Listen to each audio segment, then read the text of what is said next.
Continuamos en Decime la Verdad, 14 minutos de las 12 del mediodía, lo habíamos anunciado. El economista, jefe del CREVA, Gonzalo Semilla, muy buenos días. ¿Cómo le va? Buenos días, buenas tardes. Buenos días, porque me levanté hace un rato. Así que Todavía buenos días. Sí. Hasta la hora del almuerzo. Más, buenos días. Bueno, buenos días, buena semana, se puede decir. Buenos días. La semana pasada, cada vez que me llamaban, como bien decías antes, ¿Se decía buenos días? Yo decía buenos días, ¿cómo están? Bien, pero en realidad no era para estar ni para decir buenos días ni bien. Bien preocupados Bien preocupados, todos. Sí. Por suerte se vino el fin de semana y nos deja respirar un poco. Sí, el viernes, básicamente. Que el viernes se relajó un poquito, lo cual... Es como que se estabilizó algo. Vino más que bien, porque que el dólar se haya tranquilizado un poco, que el Banco Central no haya licitado la cantidad de dólares que tenía pronosticado, que era 625 millones o algo por el estilo, y fueron 200 y pico, fue suficiente con un tercio. Y que las acciones argentinas en Estados Unidos hayan remontado un 30%. Un 30% es importante, pero el día anterior había caído un 30%. Es decir, para que se recuperen debieran subir de 80-100% el valor de las acciones. De todas formas, fue un día mucho más relajado y con menos nerviosismo que la semana anterior, que digamos que los días anteriores. Acá, como siempre digo, es casi minuto a minuto. Mirar al largo plazo es como estamos todos muertos, como decía Keynes.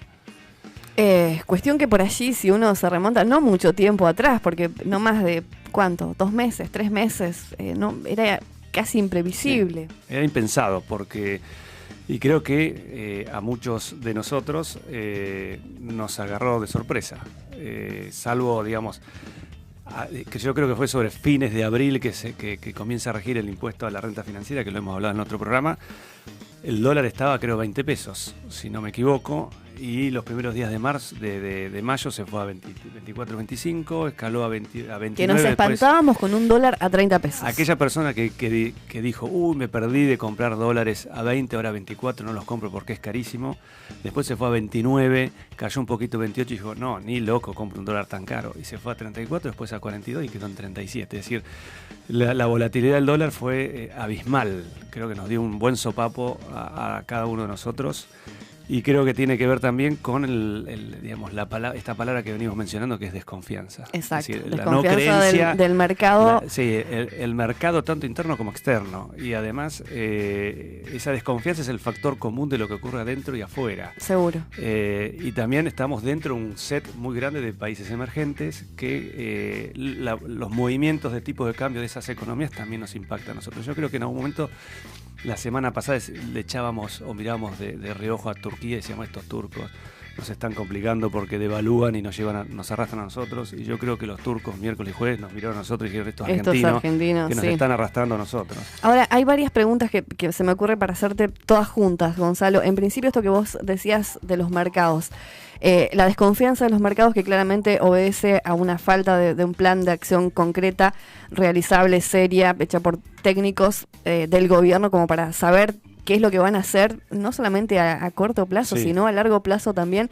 Y además explicarle a la gente a qué se debe porque por allí la gente no está tan familiarizada con que el dólar, por qué está a 38, por qué se fue a 42, por qué baja. O sea, ¿a qué obedece puntualmente? Bueno, a ver, obedece... Básicamente a lo que dije anteriormente, hay desconfianza y vos lo estás mencionando. Yo lo que digo es, hay desconfianza porque salir a hablar, que está bien que el ministro de Economía, que Caputo, que Macri, que el presidente salgan a hablar, pero me da la sensación... ¿Que el presidente salga a afirmar lo que afirmó? No, está bien que salga a hablar, pero no terminé. Pero que salga a hablar 120 segundos y diga que ya cuenta con los adelantos del Fondo Monetario, cuando no era así... evidentemente quiso transmitir tranquilidad, cosa que le salió el tiro por la culata, porque inmediatamente después de lo que dijo, rebotó el valor de dólar 8%, es decir, se nos devaluó el peso en ese valor. Sí, del otro lado le dijeron, mira, no es tan así, en principio lo vamos a evaluar. Y porque además el Fondo Monetario tampoco lo ratificó, horas posterior a lo que anunció el presidente, ellos dijeron, bueno, vamos a revisar las cuentas. Y eso tiene un doble sentido, es decir, ante un panorama muy complejo, de poca calma, que salga la máxima figura de nuestro país a aquietar los mercados, no está mal. El tema que no tuvo efecto, y la otra cuestión que la otra, digamos, mirada de política es que también apuró al Fondo Monetario, si vos lo pensás de otra forma. Bueno, a ver, ellos no me van a dar un adelanto y los otros creo que ni enterados estaban. Pero si dijeran que no, digamos, si rectificaran y dijeran no, yo no te doy un adelanto, el acuerdo se cae a los 2 minutos.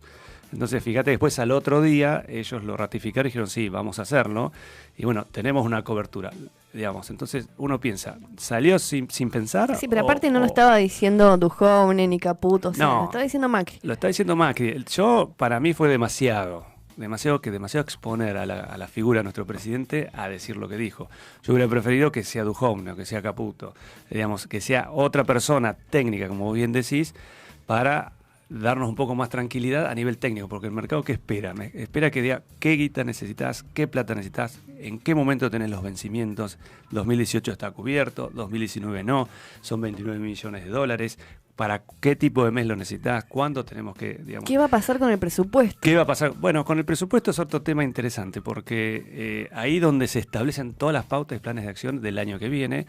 Siempre en Argentina tenemos complicaciones para aprobar nuestro presupuesto, y como dice un gran amigo mío, colega, y que nos sigue bastante el laburo que hacemos en el CREVA, que se llama Pablo, y le mando un gran abrazo, me dice, sí, porque yo le decía, el gobierno necesita consenso y necesita acercarse a la oposición, porque ahora tiene que cerrar un presupuesto complejo, porque es todo a la baja el gasto, básicamente. Entonces, ¿cómo hacer para cerrarlo? Porque cerrar a la baja implica también traccionar a la baja a las provincias y a los municipios. Esto es de arriba hacia abajo, y necesita mucho compromiso. Él me decía, está bien, es verdad que necesita, digamos, haber consenso y aprobarse el presupuesto, pero vos conocés cómo es nuestro país. Se aprueba el presupuesto y después en la ejecución habían pensado en tasa del 12% y terminamos siendo el 35% quizás, tipo de cambio a 19 y estamos en 38. Es decir, el presupuesto es una guía, pero en Argentina prácticamente poco nos ha funcionado. Marcelo. Decías antes, el dólar nos dio un sopapo, ¿sí? Esa fue la frase. Sí. Cuando te dan un sopapo no es grato, ¿no? No, para nada. ¿A quién favorece entonces? O sea, nos desfavorece a nosotros, ¿no? ¿A quién favorece en realidad, esto? Vos digamos, hilando la pregunta que vos me hiciste antes, ¿por qué pasa esto? Porque también encontrar un tipo de cambio de equilibrio no es sencillo, y lo que se intenta es que nuestro tipo de cambio sea favorable para que sigamos siendo competitivos, porque este gobierno lo que hace mucho hincapié en lo que es la exportación y la generación de divisas. Hace 2 años que Argentina, a mi parecer, no genera riqueza. No genera riqueza de estar por fuera de los mercados extranjeros, y tampoco genera mucha riqueza dentro de la propia Argentina, porque nosotros tenemos todos los recursos suficientes y necesarios para generar riqueza, fuentes de trabajo, cadenas de comercialización, de distribución, etcétera. Y prácticamente no lo hemos hecho. Pero el sopapo nos los pegó. En principio te diría que el sector exportador es quien más se beneficia de este tipo de cambio, y cuando las economías vecinas o mercados emergentes devalúan su moneda, nosotros tenemos que seguirlo, no podemos quedarnos atrás, porque si no, automáticamente somos más caros que ellos y menos competitivos. El tema es que nuestras devaluaciones o variaciones del tipo de cambio son mucho más bruscas que el resto. Pero en principio el sector exportador es el que se beneficia. El tema es que con un tipo de cambio como el que tenemos, incentiva mucho más a la exportación. La cuestión es que poner en movimiento el motor para producir más, para vender más, no es inmediato, lleva tiempo, es un proceso. La cuestión es que en ese tiempo que se acomodan las cosas para aumentar la exportación, que puede llevar varios meses, quizás 2, 3 trimestres, porque no es algo tan rápido, si esa devaluación del peso, digamos, se traslada a precios y hay un aumento que acompañe la devaluación del peso, lo que ocurre es que ese efecto positivo que hoy tenemos en el cortísimo plazo se diluye. Bueno, ¿y cómo se hace para que no se traslade a las góndolas? Bueno, a ver, automáticamente. ¿Cómo se hace? Si hay una recesión como la que estamos teniendo, con un parate muy brusco de la actividad, porque ustedes verán los indicadores permanentes que difunde el organismo oficial, que es el INDEC, son 5% abajo, 6% abajo, 7% abajo, consumo minorista, consumo mayorista, industria. El sector automotriz está completamente paralizado. Ya con esta volatilidad del dólar estos últimos días ya no había lista de precios, seguramente lo han escuchado. Cadenas mayoristas directamente no están abasteciendo, porque digo... cambiar una lista de precios tampoco es de un minuto al otro, porque tiene que ver con sistemas informáticos, tiene que ver con rotular los precios. Físicamente, sí. Físicamente, operativamente, y si vos lo haces y a las 2 horas te cambió, entonces directamente cierro las puertas, espero que pase el cimbronazo y veo qué precio pongo. Pero la otra cuestión, perdón. Sí. Si yo traslado todo a precio, es muy fácil, tiene que ver con la elasticidad. La elasticidad, digamos, de los bienes. ¿Qué quiero decir? Si yo soy una persona que soy insulino dependiente y me suben abruptamente el precio de la insulina, yo la tengo que comprar, porque si no la compro me muero, no puedo inyectar agua, café, ni nada de eso porque no ando. Ahora, el resto de los bienes y alimentos que tienen sustituto y la elasticidad es diferente. Si a mí me subís mucho el precio, dejo de comprarlo y voy a otro. Y si me subís, dejo de comprar. Entonces lo que está ocurriendo es que cayó muchísimo más el consumo. Cuando cae el consumo no puedo trasladar a precios lo que yo quisiera. Que ya venía congelado. Entonces, cuando yo no puedo trasladar a precios, se me caen mis márgenes de ganancia, de rentabilidad a las pymes. Entonces yo no puedo trasladar ese cimbronazo, porque incluso las pymes a veces tienen insumos importados. ¿Me sigue? Entonces yo para producir algo necesito insumos importados que me sube el dólar, que ya no puedo pagar. Entonces yo eso lo traslado al consumidor, pero cuando el consumidor no me está comprando, ¿qué voy a trasladar? Entonces cuando no traslado y lo absorbo, tengo más costos. Y cuando tengo más costos y no tengo ventas... Sí, el tema es qué espalda tenés para absorber eso. Bueno, por supuesto. Y no hay mucha espalda. Entonces se cortan las cadenas de pago, hay muchos cheques rechazados. Entonces en la microeconomía tenemos unos... problemas bastante interesantes. No alcancé a comentarte, pero justo con la pregunta esta que le hiciste a Gonza, ayer me sucedieron dos cosas en dos diferentes supermercados grandes de acá de Bahía. En uno, viste que por caja vos podés retirar efectivo. Sí, correcto. Ninguna de las 3 cajas, había solamente 3 cajas abiertas, tenían efectivo. Y en el otro... me sorprendió encontrar a los repositores preguntándose a ver si remarcaban en ese momento o esperaban a la apertura del dólar. Bueno, es así. Y después, a ver, digamos, hay comercios, hay pymes que tienen insumos importados y son los que no saben bien qué hacer. Después hay otros sectores que no trabajan con insumos importados, sino completamente nacionales. No tendrían, en principio, algún impacto negativo con respecto a la escala del dólar. Sin embargo, se suman también a remarcar precios. Me siguen, digamos. Hay gente que se suma a la bola de nieve por las dudas, porque eso tiene que ver, digamos, atrás de la desconfianza tiene que ver con las expectativas. Nosotros en economía manejamos mucho la cuestión de expectativas porque se supone que el agente económico es racional, toma decisiones racionalmente y nos demuestra muchas veces que el ser humano es lo más irracional que existe. Y las expectativas es, bueno, si yo creo que el dólar va a seguir subiendo, prefiero comprarlo a 38, porque el que compra a 38, que para mí es carísimo, ¿por qué compra 38? Porque su expectativa es que el dólar va a seguir a 42 el día siguiente y compra 38. Cuando estaba a 20 y sube a 24, dijo, ni loco compro 24. Pero después se va, digamos, lo va llevando la corriente. Ya no pensás. Por eso son, digamos, decisiones irracionales. Te vas. Y hablando de expectativas... ¿Qué expectativas podemos tener para lo que resta? Tenemos 3 meses prácticamente para cerrar el año y el año que viene, que tampoco es un año cualquiera, es un año de elección. Sí.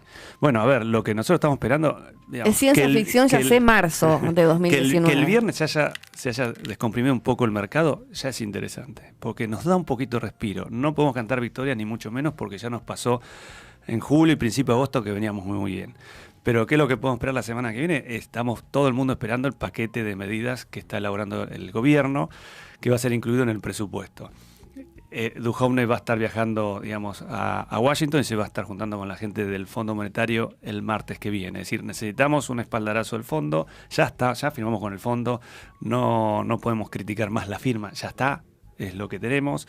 Ya va a haber un adelanto, pero ese adelanto, esa flexibilidad que el fondo nos permite, por un lado, por otro lado, es más restrictivo. Es decir, está bien, yo te voy a adelantar, o vas a tener disponibilidad de los desembolsos del 2021 y 22 al 2019, perdón, 2020 y 21 al 2019 para cubrir tu déficit, pero ahora el déficit fiscal primario, antes de intereses de la deuda, no va a ser 1.3% del PIB, sino va a ser 0, o lo más cercano a 0. Es decir, yo te doy, pero ahora tenés que trabajar mucho más duro. Entonces, en ese sentido, hoy están trabajando, ¿qué es? ¿Qué pasa con el gasto público? Bueno, no queda otra que hay que bajarlo mucho más bruscamente de lo que se estimaba, pero lo que necesitamos nosotros es que nos diga dónde se va a bajar, qué es lo que se va a tocar. Subsidios, claramente lo hemos hablado y va por ese lado. Obra pública, que se había hablado y ahora estaban tratando de, con el tema de los cuadernos, había implicancias importantes. Bueno, yo creo que ahora sí se destierran, no va a haber ningún tipo de obra pública, porque obra pública tiene muchísimo desembolso en millones de pesos, y no creo que ocurra. Si subsidio y obra pública no va a ocurrir, con lo cual eso ya es más que suficiente. Transferencias a provincias se van a bajar, las provincias también van a, digamos, achicar su gasto público abruptamente, y también va a haber bajas en gastos, o quizás algunos dicen va a haber menos secretarías, menos mano de obra o empleados de algunas secretarías, tendría que unificar algunas. El presidente no está tan de acuerdo en eso, pero no creo que eso sea que incida tanto en el total de la baja, sino la baja va a ser subsidio, obra pública y algunas otras cuestiones. Y después, digamos, algunos dicen por el lado del gasto es eso, por el lado de los ingresos, ¿qué hacemos? Por el lado del gasto, bueno, limamos. ¿Y qué hacemos por el lado del ingreso? Porque la presión tributaria es muy alta, de las más altas del mundo. Por eso las pymes están ahogadas.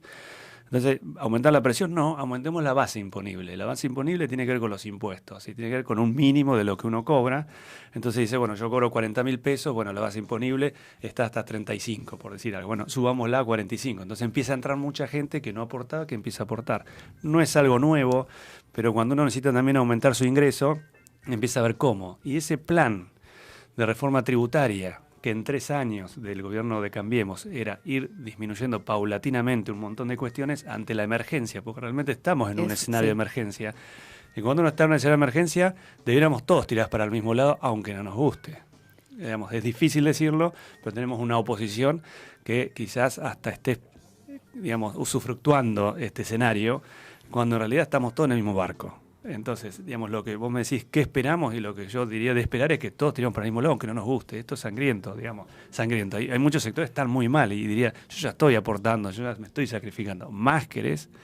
Pero bueno, del lado de ingreso, lo que era la baja de las retenciones a las hojas se suspende, lo que era la baja, por ejemplo, al impuesto a los sellos se suspende. Hay un montón de impuestitos en lo que es,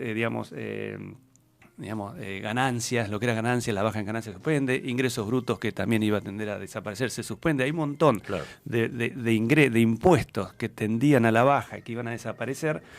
La medida que toman ante la urgencia no suspendo, y cuando uno suspende le está pegando al que lo iba a usufructuar o al que le venía mejor para tener mayor... ¿Cómo reaccionará el campo? Y no va a reaccionar bien, digamos, y es lógico que no reaccione bien, pero ¿qué hacemos? Porque la otra es generar ingresos a través de las exportaciones, pero eso no es, mañana vendo más. No es inmediato. Y la otra cuestión es cuando tenés un tipo de cambio más favorable a la exportación, quien exporta tiene mayor beneficio. Entonces, ¿qué dice? Ante el mayor beneficio te suspendo las retenciones, total, no te estoy, invadiendo tu rentabilidad. Es algo parecido a lo que fue, a mi entender, la 125, cuando, vos tenés renta extraordinaria, pero no porque se vendía más, sino porque China nos compraba más. Entonces vos vendés la misma cantidad, pero el precio sube sin que vos hagas nada, entonces yo te aplico una retención variable en función del precio. Entonces si vos, yo no te estoy, manoteando tu rentabilidad porque vos no estás mejorando en costos, vendiendo más, sino tenés un precio más alto. Acá es suspendo la retención y es una fuente más de ingreso. Esos son por los dos lados. Mientras tanto, en casa, ¿qué hacemos? Bueno, en casa lo que tenemos que hacer es, el otro día me hicieron la misma pregunta y digo, bueno, tenemos que analizar nuestra estructura de costos. A ver, no todo el mundo, yo ya lo sé, que es prolija y ve en qué gasta las cosas. Se entera a mitad de mes cuando dice ya no tengo más, sí. O está evaluando cuándo pagar la factura, si al vencimiento o al segundo vencimiento, y algunas hasta pasado el segundo vencimiento no lo pagan y están esperando hasta que le digan hoy te corto la luz y hoy pago. Entonces, hoy estamos en ese, pero no nos queda otra que empezar a meternos en nuestra economía hogareña y ver en qué gastamos, restringirnos en algunas cuestiones que por ahí no lo hacíamos antes. Sí, servicios que tampoco tienen el mismo costo que el mes pasado, que hace 2 meses atrás. Nosotros nos incide quizás una cuenta que creo que hemos hecho nosotros internamente, el 30% de nuestro presupuesto quizás ahora vaya, de nuestro presupuesto, de nuestro ingreso personal quizás vaya a tarifas, cuando antes era mucho más bajo. Ni hablar si hay que financiar el pago de un alquiler, si hay que, por supuesto, moverse. Y el alquiler dice, el alquiler con los precios, ¿qué? ¿Se va a ir a 40-50% anual? No, porque yo he hablado con muchos referentes del sector y están en un 30%. A principio de año, marzo, era un 12,5, que era un 25%. ya la inflación, por más que habían dicho en diciembre que iba a ser de un 15 en marzo, se suponía, ya estaban pensando que iba a ser parecida al del año anterior. Y cuando yo volví a hablar ahora en julio, me dijeron es un 12 y medio y un 15 o no mucho más. ¿Sí? Sería casi un 30, porque la otra cuestión es, hay gente que no lo puede pagar. Y si aumentaran, ¿qué es lo que pasa? La gente que estaba pagando un alquiler en un lugar tiene que trasladarse a la periferia. La gente tiende a empobrecer su calidad. Y ni hablar de vida. los que pagan antes del 10. Imposible hoy por hoy, sí, prácticamente. Eso también preguntamos. Si había incluso algún colega nuestro, creo que fue Francisco, que hoy hablábamos, él hizo una nota sobre eso, donde no había, digamos, un rompimiento en la cadena de pagos, digamos del 1 al 10, había muy poquita gente que pagaba el 12-13, pero si esto sigue así, porque en la recesión empezó y no sabemos todavía cuándo va a terminar, posiblemente esto lo veamos más seguido. ¿Y dónde nos ajustamos más? Y tenemos que sustituir, no nos queda otra que sustituir productos de primera, segunda línea a tercera línea. Y fíjate que vos pagamos si tenemos la disponibilidad y vos de dinero, ahora, la hacemos en el primer vencimiento para no gastar más en el segundo. Vos me estás diciendo servicios, por ejemplo. No, claro, hoy días. Lo que estás tratando de hacer es que la plata que uno tiene le rinda lo máximo posible. Entonces camina a la calle, ve ofertas, compra menos cantidad, porque no vas y compras 4.000, 5.000 pesos, sino compras lo justo necesario. Es una leche y vamos por una leche. Así, hoy caminamos mucho más de lo que caminamos antes, está claro, y miramos ofertas. Sí, por dos cuestiones. Bueno, no solamente para buscar ofertas, sino porque además meterle por eso necesitamos que nos tanque. rinda mucho más. Y si usábamos el auto para hacer las compras, vamos a ir caminando, porque el combustible ya está aumentando de nuevo. Y el combustible y el gas está atado al dólar. Entonces esos son dos insumos básicos para que repercutan en el resto de la cadena productiva. Entonces tenemos que caminar más, mirar nuestros costos, salir menos y eso es uno. Eso es para el que está muy complicado, que hay muchos argentinos que están complicados. Ahora, para el que tiene un ahorrito, capaz que me van a hacer la pregunta porque me la hicieron. Sí, yo ahí tengo 1.000, 2.000, 3.000, claro. 5.000, 10.000, ponele. ¿Qué hacemos? ¿Lo meto debajo del colchón? Bueno, no es. No. Yo no diría que ningún peso metas abajo del colchón. No. En última instancia, desprendete de los pesos. Porque desprendete los pesos y ¿en qué? Bueno, a ver, yo a veces digo en consumos más durables. Me compro una licuadora, un LCD, ¿qué hago? Si tenés esa alternativa, mejora tu calidad de vida interna, que puede ser un aire acondicionado, que puede ser arreglar el auto cuando no lo ahorrar hacer. Ni a palo. No, podés ir metiendo 1.000 pesos en un plazo fijo y te estará dando el 35%, cuando la inflación muele que sea de ese estilo, pero por lo menos empardás.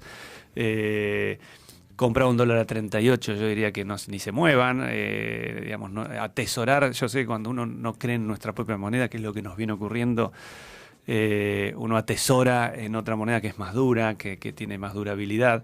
No sé si es el dólar, pero a ver, hubo una sobrereacción miércoles y jueves, se llama overshooting, eso que lo han sentido nombrar, es una sobrereacción que dispara el dólar. Bueno, que no intervengamos, que el dólar vaya donde tenga que ir, y después va a caer y se va a acomodar el equilibrio. Que algunos ya están diciendo 37, pero como dijeron 37, habían dicho en 27, 28. Así que vamos a ver cuáles son las políticas que la semana que viene van a anunciar el gobierno.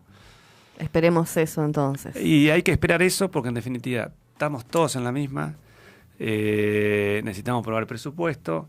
Va a ser duro aprobar el presupuesto porque va a haber muchas sorpresas en cuanto a restricciones, pero bueno, tenemos que ir todos para el mismo lado y no nos queda otra que, a veces uno es pesimista, no sabe qué ser, yo lo venía conversando en las radios y en forma individual, bueno, hay que empezar a hacer, quizás si yo no lo fui en algún momento, hay que empezar a hacer, a apoyar un poco porque si no nos hundimos todos, es decir, tenemos que ir para el mismo lado y levantar la cabeza. El Banco Mundial nos apoyó fuertemente ayer con un comunicado, lo cual, organismos internacionales que nos apoyen, está bien. Brasil tuvo unos buenos datos económicos el mes pasado, y si Brasil anda bien, nosotros andamos bien.